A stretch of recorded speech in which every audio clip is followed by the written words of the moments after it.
आदित्य श्रीवास्तव जिन्होंने यूपीएससी की परीक्षा में टॉप किया, सबसे पहले तो उस बच्चे को हमारी AGIS क्लास की ओर से बहुत बहुत शुभकामनाएं।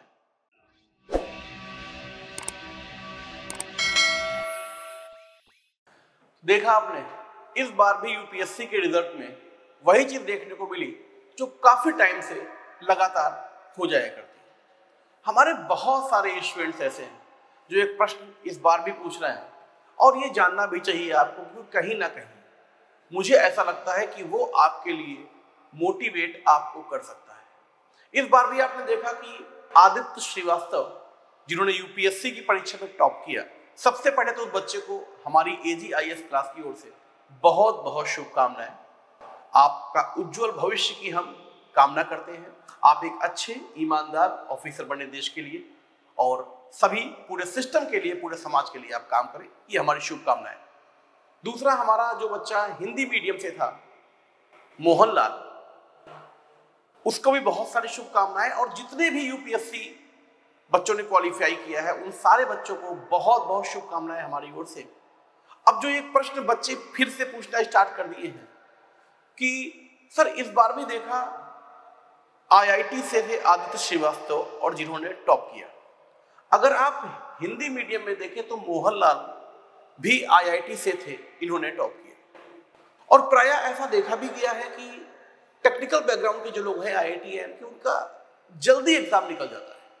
तो हमारे बहुत सारे स्टूडेंट पूछते रहते हैं कि आखिर उनका एग्जाम जल्दी क्यों निकलता है। तो भाई, क्योंकि आप लोग उस तरीके से नहीं सोचते जिस तरीके से वो लोग सोचते हैं। मैं तो हमेशा ही इस बात को कहता रहा हूं और फिर वही बात रिपीट कर रहा हूं कि सफल लोग अलग नहीं होते, सफल व्यक्ति अलग नहीं होते, बस वो अपने हर काम को अलग तरीके से करते हैं। तो आप में वो कौन कौन सी चीजें होनी चाहिए जो इन एस्पिरेंट में होती है कि ये जल्दी ही यूपीएससी की परीक्षा निकाल देते हैं। देखो बेटा, होता क्या है, कहते हैं ना कि जब सर पे बोझ पड़ता है तो काम करना स्टार्ट कर दिया फटाफट। ये लोग जो IIT IIM पास आउट होके आते हैं और फिर यूपीएससी की प्रिपरेशन करते हैं, इनका ऑलरेडी पैकेज बहुत ही बढ़िया होता है।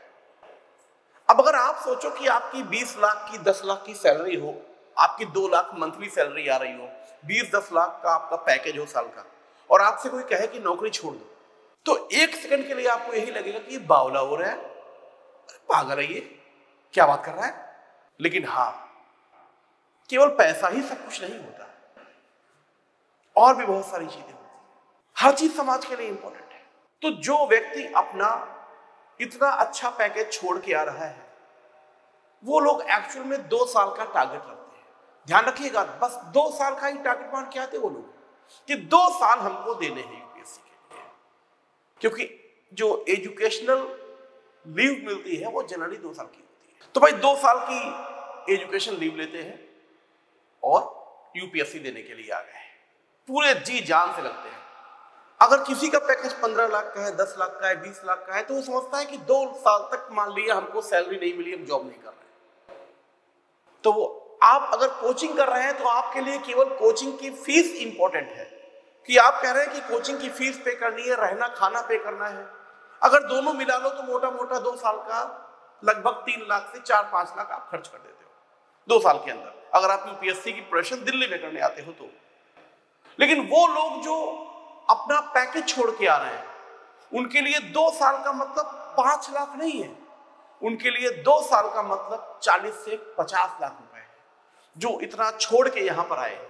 तो आप सोचिए कि जो इतना बड़ा पैकेज छोड़ के आया हो, उसके लिए सिर्फ एक ही ऑब्जेक्टिव होगा, उसको नींद नहीं आती होगी रात में, वो यही सोचता होगा कि यूपीएससी ही निकालना है, यही निकालना है, बस यही निकालना है।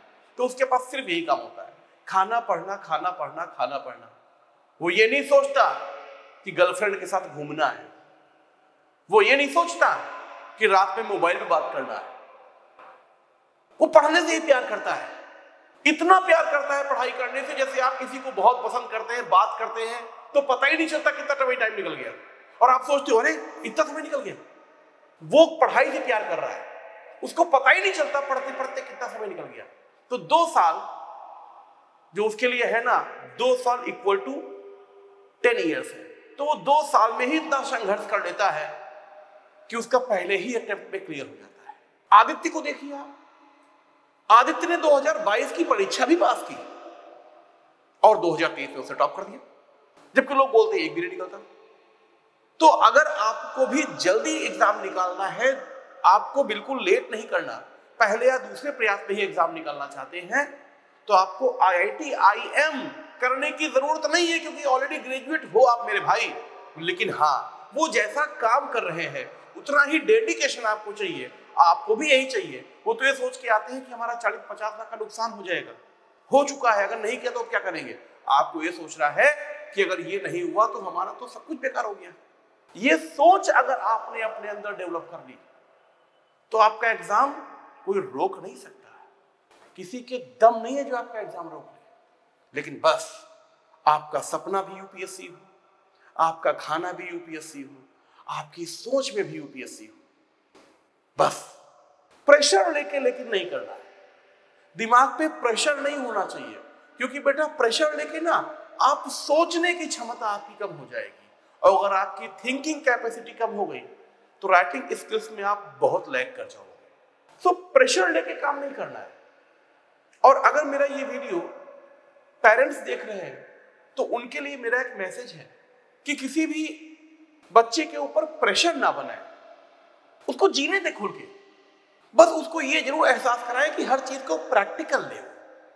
अगर बच्चों ने चीजों को प्रैक्टिकल लेना शुरू कर दिया तो यकीन मानिए वो बहुत ही जल्दी लाइफ में कामयाब हो जाएंगे, बहुत जल्दी कामयाब हो जाएंगे। और बस हमको बच्चों को यही सिखाना है कि लाइफ को कैसे संयमित करें, क्या रूटीन बनाएं, कैसे आप प्रिपरेशन करें, टेंशन बिल्कुल ना लें। और अगर जल्दी एग्जाम निकालना चाहते हैं तो आपके पास सिर्फ एक ही चीज है, सिर्फ सोचे नहीं यूपीएससी के लिए, प्लान ही ना बनाए, प्लान को एग्जीक्यूट भी करें। बस यही खास बात होती है आईआईटी और आईएम वालों में।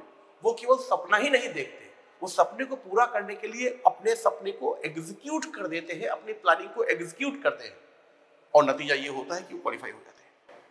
तो अगला रिजल्ट आपका होगा, मुझे पूरा ऐसा विश्वास है।